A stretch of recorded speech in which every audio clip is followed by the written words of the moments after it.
저는 가끔 생각해요. 저 사람이 어떻게 하나님 앞에 쓰임 받을 수 있을까? 저렇게 귀하게 쓰임 받을 수 있는 분이 아닌데라는 인간적인 생각을 할 때가 참 많습니다. 근데 하나님은 그를 들어서 하나님의 위대한 그러한 일들을 감당하게 하는 그 모습을 종종 지켜보게 합니다. 이 막달라 마리아라고 오늘 성경에 나온 이 여인도 마찬가지입니다. 어떻게 이 여인이 그렇게 귀한 일을 감당할 수 있었을까? 많은 사람, 하필이면 왜 이 여인인가? 그 많은 사람, 뛰어난 사람도 많고 위대한 사람 많고 심지어는 예수님과 동고동락했던 제자들도 있었는데 그 제자들에게 부활의 소식을 가장 먼저 전한 것이 아니라 이 막달라 마리아에게 전화해가지고 오히려 제자들에게 전해라, 그렇게 이야기했다는 것입니다. 이 여인의 이력을 봐도 참으로 초라한 이력입니다.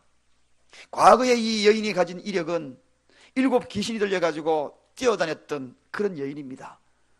이리저리 논바닥으로 뛰어다니고 사람들에게 격리되어서 소외감을 받던 이 여인이 어느 날 예수님을 만나가지고 거기에서 치유함을 받고 그 이후로부터 이 여인의 삶이 변화가 되는데, 가만히 그 과거를 돌아보면 이 여인은 너무나 초라한 사람입니다. 우리가 생각해도, 상식적으로 생각해도, 제가 생각해도 좀 더 박식하고 뛰어나고 전파력이 있고 호소력이 있고 그런 사람에게 부활의 소식을 가장 먼저 전해가지고 예수님도 그분에게 가장 먼저 나타나가지고 세상에 전하는 것이 가장 빠를 텐데 어찌 이 여인에게, 이런 여인에게 예수님이 나타났고 부활의 소식을 전했는가? 거기에는 또 다른 비밀이 있지 않을까? 왜 이렇게 막달라 마리아가 그런 놀라운 축복을 누렸는가? 거기에는 소중한 하나님의 메시지가 들어있지 않을까? 그런 의미에서 오늘은 왜 막달라 마리아인가 하는 그 말씀을 주제로 가지고 전하려고 합니다. 왜 하필이면 접니까? 왜 하필이면 여러분입니까? 오늘 이 부활의 소식을 접하기 위해서 달려온 여러분들에게도 왜 하필이면 나에게 하나님이 이곳에 불러주셔서 이 소식을 듣겠는가?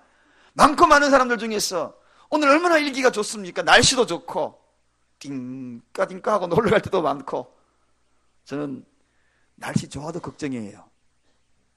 날씨 좋아가지고 어디 놀러 갈까 싶어서 예배 안 오고, 날씨 추워도 걱정이, 이불 속에 들어가서 예배 안 올까 싶어서,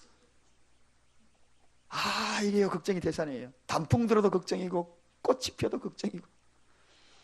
그런데 오늘 저는 너무너무 행복해요. 여느 때보다도 더 많은 분들이 오늘 이 자리에 참석했어요. 2부 예배도 많은 분들이 참석했어요. 한번 돌아보셔요. 평상시보다 좀 많은 분들이 오신 것 같아요. 부활의 소식을 전하기 위하여서, 부활의 그 기쁜 소식을 왜 하필이면 나에게 들려주기 위해서 이 자리에 불렀는가? 오늘 이 막달라 마리아를 통하여 막달라 마리아가 주인공이 되는 것이 아니라 저도 주인공이 되고 여러분도 주인공이 되고 우리 모두가 주인공이 되기를 주님의 축원드립니다. 그럼 막달라 마리아가 이렇게 초라한 이력을 가진 여인이 어떻게 그 위대한 부활의 소식을 최초로 들었는가? 최초로 들었는가? 첫째 이유는 이 막달라 마리아는 끝까지 주님과 함께 했던 자다.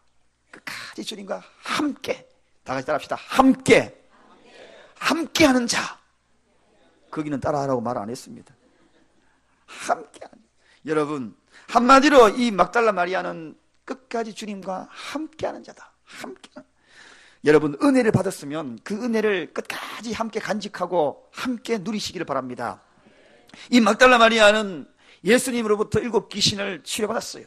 그 이후로부터 그의 발걸음은 늘 예수님 있는 곳에 거기에 있었습니다. 예수님이 머무는 시선에 그 여인의 시선도 머물렀고, 예수님이 가는 그 발걸음 뒤를 몰래 따라다닙니다. 심지어는 갈릴리에서부터 쫓아가지고 예루살렘까지 갑니다. 그 거리가 상당한 거리입니다. 그 먼 거리, 옛날 같으면은 이 먼 거리 약 30km 가까이 되면은, 요즘 같으면은 뭐 그렇게 먼 거리 아니지만 산길을 돌아서 이걸 따라간다 그러면 굉장히 먼 거리입니다. 그런데 그 거기를 따라가면서도 포기 아니야. 끝까지 함께 가. 끝까지. 예수님이 있는 곳이라면, 말씀 있는 곳이라면 항상 그 자리에 머물렀다는 것입니다. 더 중요한 것은 오늘 본문의 이야기가 우리의 가슴을 칩니다. 야, 정말 함께 하도록 이토록 여기까지 함께 할 수 있을까? 여러분, 예수님이 십자가에 매어 달려서 마지막 운명의 시간을 맞이하고 그 시신을 돌무덤 속에 그의 시신을 가둡니다. 돌무덤을 닫습니다. 그 현장 그 순간까지도 끝까지 끝까지 함께했던 여인이 있었습니다. 그 여인이 바로 막달라 마리아입니다. 제자들은 어떻게 했나요? 제자들은 예수님이 법정했을 때에 너무 두려워서 다 도망가 버렸어요. 자기도 잡혀갈까 싶어서. 그런데 이 막달라 마리아는 여전히 법정일 수도 있었습니다. 골고다의 그 언덕에 찬바람이 불고 모두가 떠나간 그 자리에도, 제자들도 떠나간 그 자리에도 이 막달라 마리아, 이 여인은 거기에 있었습니다. 죽음이 이제는 싸늘한 시신이 되어 무덤 속에 있었고, 그리고 그 시신을 가장 먼저 보기 위하여서 이른 아침 새벽 5일이 미명에 무덤가로 달려온 여인이 하는 사람이 있었으니 그 여인이 바로 막달라 마리아. 손에는 향유를 들고 뛰어와서 시신 곁에까지도 내가 함께 같이 가겠다, 그런 마음으로 달려온 여인이 바로 막달라 마리아. 여러분, 사랑이 뭔가요? 옛날에 사랑이 뭔가요? 하는 드라마 나왔지요. 사람이 뭔가요? 진정한 사람이 뭔가요? 사랑이라는 것은, 가장 아름다운 사랑이라는 것은 함께하는 거 아닙니까? 함께하는 거. 며칠 전에 제 아내가 몹시 장염으로 좀 아팠거든요. 근데 제가 부흥회 준비하라, 또 설교 준비하랴, 저 요즘 또 논문 쓰고 있는 것이 있어서 바쁘게 논문 쓴 거, 이거 제가 신경을 안 썼거든, 별로. 그러나 신경을 쓰기는 썼어요. 안 쓴다고 해가지고 영 안 쓴 거 아니에요. 그러는데 제 아내가 섭섭했던가 봐. 아픈데, 자기는 아픈데 함께 안 해준다고, 옆에서 함께 안 해준다고. 그래서 맞다고 이야기하잖아요, 지금. 맞다고 해요. 함께 하는 거. 그래서 제가 함께 해주기 위하여서 서서히 조금씩 몰래 가서 저녁에 그냥 설거지 거리 있는 거 제가 설거지 해놓고, 그리고 병원에 데려가가지고요, 병원에서 제가요, 여러분, 발 마사지, 이 링거를 맞을 동안, 영양제 맞을 동안에 1시간 동안 제가 발 마사지 했어요. 발음도 잘 안 되려고 그러네. 발 마사지. 이만하면 잘했잖아요. 아, 그러고 나니까 얼굴이 조금 펴지더라고요. 그러다가 하루 이틀 지나니까 오늘 아침에 완전히 다 펴졌어. 함께 해주니까. 사랑이 뭔가? 함께 해주는 거 아니에요? 함께 해주는 거. 저 혼자 바쁘다고 그냥 안 돌아봤는데 그게 좀 함께 안 해주니까, 아플 때 함께 안 해주니까. 여러분, 하나님이 우리에게 베푸신 가장 큰 사랑이 뭔지 아십니까? 그것은 함께하는 사랑이에요. 그 함께하는 사랑이 뭡니까? 임마누엘 사랑입니다. 그분이 이 땅에 오셨잖아요. 임마누엘은 뜻이 뭡니까?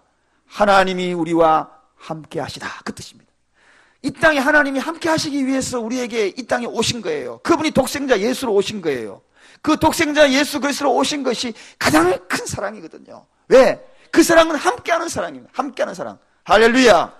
여기서 그 사랑은 끝나지 않았습니다. 이 땅에서만 사랑으로 끝나지 않았어요. 십자가에 매어 달린 그 사랑이 어떤 사랑인지 아십니까? 우리에게 영원한 대속의 제물이 되어서 영원한 생명을 허락하여 주셔서 구원하여서 영생을 얻도록 하여서 영원한 천국에서 또다시 함께 하려고 십자가를 지신 것입니다. 할렐루야.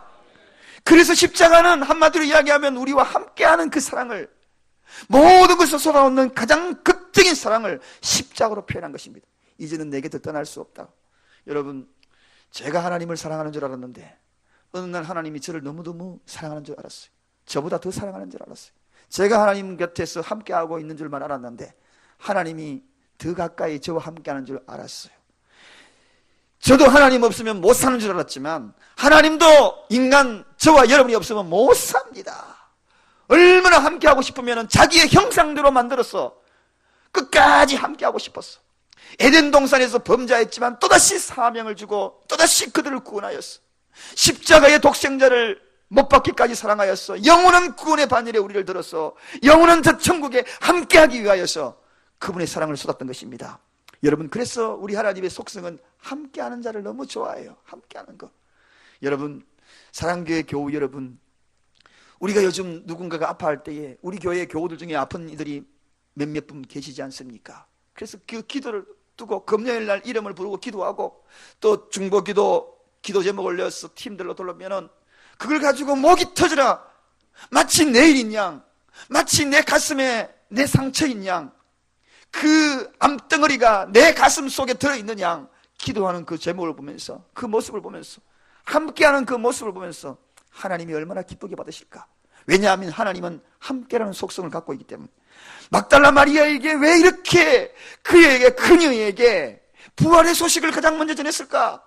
막달라 마리아에게 왜 예수님이 부활하신 그 모습을 처음으로, 인류의 최초로 그 여인에게, 그 초라한 여인에게 그의 모습을 드러냈을까? 예수님과 함께 했던 연이기 때문에. 할렐루야. 여러분, 우리가 하나님의 은혜를 누릴 수 있는 것은 간단합니다. 힘에 겨워도, 눈물 나는 일이 있어도, 슬픈 일이 있어도, 시험거리 있어도, 괴로워도, 고통스러워도, 그럴 때 주님, 내가 그래도 주님을 포기하지 않겠습니다. 내가 끝까지 따르겠습니다. 갈릴리에서 예루살렘까지 따랐던 이 막달라 마리아처럼 죽음 시신 앞에까지도 내가 따라가겠습니다. 골고다의 언덕까지 내가 따라가겠습니다. 울며 불며서도 따라갔던 그 모습처럼 내가 주님, 내가 함께 하겠습니다. 그럴 때에 부활의 능력이 여러분과 함께 하실 줄로 믿습니다. 부활의 권능을 체험하게 될 줄로 믿습니다. 함께하는 자를 사랑합니다. 우리 사랑 공동체, 여기 함께하는 것, 그 함께하는 모습이 가장 아름답거든요. 주님은 그걸 기뻐하실 것입니다. 그걸 받으실 것입니다. 여러분, 저는 그런 모습을 바라볼 때마다 가슴이 벅차올라요. 교회의 특징이 뭡니까? 주님을 머리로 하여 우리 모든 지체입니다. 손가락, 발가락 모두 지체예요. 모든 지체가 어우러져서 오늘 이 예배의 자리에 하나가 되어서 함께할 때에 이 예배를 기뻐 받으시고, 오늘도 부활의 메시지가 여러분의 가슴에, 심령에 부딪히는 것입니다. 함께하는 것입니다. 그러므로 우리는 이 함께라는 단어를 잊지 마십시다. 나는 어느 정도, 어느 시간, 어떤 어려움이 있어도 나는 주님의 그 십자가, 그 뒤를 따르리라. 함께하리라. 괴로운 일이 있어도, 슬퍼도. 캔디라는 옛날에 노래가 나왔잖아요. 괴로워도 슬퍼도, 괴로워도 슬퍼도, 눈물 나도, 시험 들어도 주님과 끝까지 함께 하십시다. 비록 배우지 못해도 괜찮아요. 함께하는 자와 함께하는 것입니다. 가지지 못해도 괜찮아요. 어려움이 있어도 괜찮아요. 나는 주님을 포기하지 않을래요. 이런 자와 부활의 소식을 첫 번째 듣는다. 화려한 스펙을 가지고, 화려한 이력을 가지고, 경력을 가지고 모든 것을 소유했다 할지라도 함께하는 자는 의미 없습니다. 저는 이민생활을 오래 했기 때문에 압니다. 이민생활을 오래 해서 함께한다는 것이 얼마나 소중한지, 이 나라 이 백성으로 함께 어우러서 이 테두리, 이 바운더리 함께 있다는 것이 얼마나 감사한지 압니다. 떨어져 있어 보면요, 오늘 이 부활절 같은 예배를 드리더라도 공허해요. 뻥 뚫린 것 같아요. 예배 드리면서도 늘 그런 생각을 가져요. 그런 생각을 참 많이 가집니다. 우리는 함께하는 이 자리에, 아름다운 이 대한민국에서 주님 안에서 신앙생활 잘하고 온 가족이 함께하고 이 아름다운 함께가 어우러져서 모두가 부활의 첫 소식을 듣는 저와 여러분이 되시길 주님으로 축원드립니다. 두 번째입니다. 두 번째는 바로 막달라 마리아는 예수 그리스도를 메시아로 끝까지 인정했다는 것입니다. 메시아로 끝까지 인정했다. 솔직히 여러분, 한번 여러분에게 질문해 볼게요. 여러분, 아주 잘 나가는 사람, 많이 가지고 떵떵거리고 사회에 저명한 권력을 가진 사람, 그런 사람들 오면은 사람들이 다 환영을 해줍니다. 우리나라 대통령 한번 가더라도 보니까 태극기 흔들고 손을 흔들고 막 그러더라고요. 예수님도 그런 때가 있었어요. 나귀를 타고 예루살렘으로 입성하니까 왕이 온다고, 드디어 이 나라의 왕이 왔다고. 여러분, 그 당시에 그들이 외쳤던 그 왕은요, 메시아로서의 왕이 아니었어요. 어떤 왕이냐? 한마디로 이야기하면 통치할 왕으로만, 그저 나라를 다스릴 그런 왕으로만 생각했습니다. 영원한 생명을 주고 구원자로서의 그러한 사명으로서 그들을 환영한 게 아닙니다. 그러니까 화려하게 등장을 한 거죠. 예수님이 화려하게 나귀를 타고 등장하니까 심지어는 겉옷을 벗어가지고 그 나귀 가는 길을 깔아줄 정도로 많은 사람이 환영을 했습니다. 그런데 며칠이 지났어. 종려주일이 지나고 며칠이 지나고 고난주간이 시작이 됩니다. 그리고 난 다음에 법정에 서고 그분이 초라한 죄인의 모습으로 그 앞에 설 때에는 사람들이 뿔뿔이 더 나가면서, 심지어는 저 예수를 못 박아라, 죽여라, 바나바를 놓아주고 저 예수를 못 박아라, 그렇게 완전히 뒤바뀌어버리는 그런 사람들의 모습을 봅니다. 여러분, 이게 인간의 본연의 모습입니다.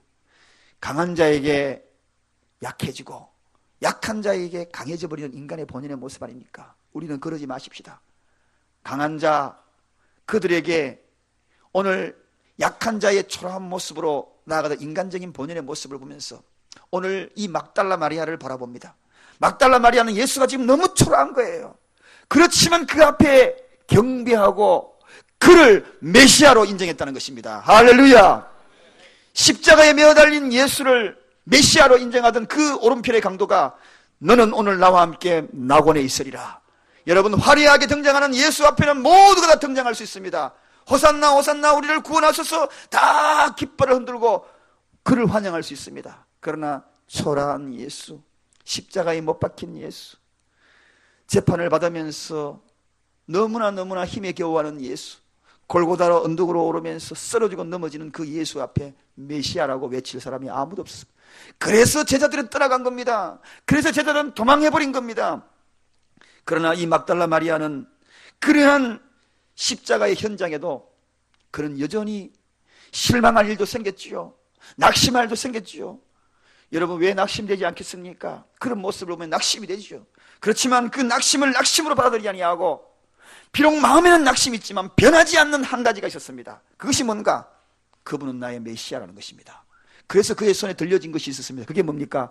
향품이죠. 향품. 이 향품은 뭡니까? 죽은 자의 부활을 상징하는 것입니다. 그분은 말씀하신 대로 부활하실 거야. 부활의 주님으로 다시 나타나실 거야. 할렐루야. 그런 믿음이 있었기 때문에 향품을 들고 무덤가로 뛰어갔다는 것입니다. 모두가 향품 들고 간 사람 아무도 없어요. 썩어 문드러지든 말든 주님의 시신을 다 방치했습니다. 그것은 뭡니까? 부활의 주님으로 메시아로 인정하지 않았다는 것입니다. 그러나 이 마리아는 향품을 손에 들었어요. 이른 아침에 그분은 부활하셔서 메시아로, 구원자로, 반드시 부활 주님으로 우리에게 오실 것이라는 확신이 있었기 때문에 향품을 들고 가는 부활 사상이 그의 마음을 지배하고 있다는 것입니다. 여러분, 그렇습니다. 신앙에 낙심이 왜 안 되겠습니까? 우리가 기도할 때가 있어요. 마리아도 분명히 낙심했을 거예요. 자기가 믿던 메시아, 그분이 십자가에 매달린 거 보고 얼마나 낙심되었겠습니까? 베드로는 한마디로 그 모습을 보면서 도망가 버렸어요. 낙심되어서 시골로 돌아가 버렸어요. 그리고 고향 땅에 돌아가 버렸어요. 예수고 뭐고 다 포기하고 옛날로 돌아가 버렸어요. 그런데 마리아는 그렇지 않았습니다. 막달라 마리아는 그렇지 않았습니다. 포기하지 않았어요. 죽음 이후에도 향유를 그의 손에 들고 주님의 무덤가로 달려갔다는 것입니다. 이 신앙, 그도 절망을 했겠지만 그러나 굳은 마음 한 가지 변화되지 않는 것이 있으니 그것이 바로 메시아 사상입니다. 메시아. 할렐루야. 여러분, 여러분의 질문합니다. 여러분도 솔직히 예수 믿다가 보면 실망할 때 있어요, 없어요? 낙심될 때 있어요, 없어요? 기도하다가 응답 더디어지고 아무리 기도해도 응답이 이루어지지 않으면 낙심돼요. 낙심되죠. 그런데도 마음속에 놓지 말아야 될 것이 한 가지가 있습니다. 그것이 뭐냐? 그러나 당신은 나의 구원자입니다. 할렐루야. 당신은 나의 메시아입니다. 당신은 영원한 부활 주님입니다. 이 사상만큼만 절대로 변질되지 않기를 주님으로 축원드립니다. 그 사상이 이 마리아를 첫 부활의 현장에 있게 만들었고 예수님이 모두가 다 돌아버린 그 자리에 부활의 기쁜 소식을 이 여인이 첫 번째로 누리게 되었다는 것입니다. 신앙의 슬럼프가 있습니다. 왜 없겠습니까? 신앙의 슬럼프는 반드시 누구에도 있어요. 목사가 신앙의 슬럼프가 없다고 하면 거짓말입니다, 여러분.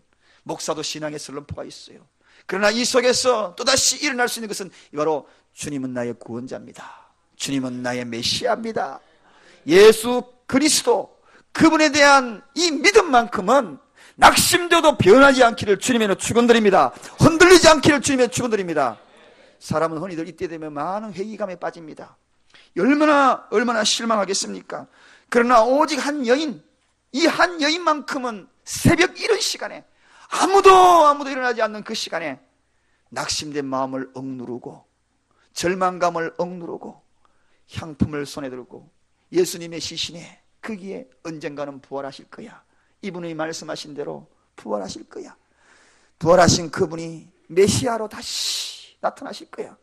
사랑하는 여러분, 그렇습니다. 요즘 보면은 시대가 시대고 환경이 환경이다 보니까 신앙에 갈등하는 분이 너무 많은 것 같아요.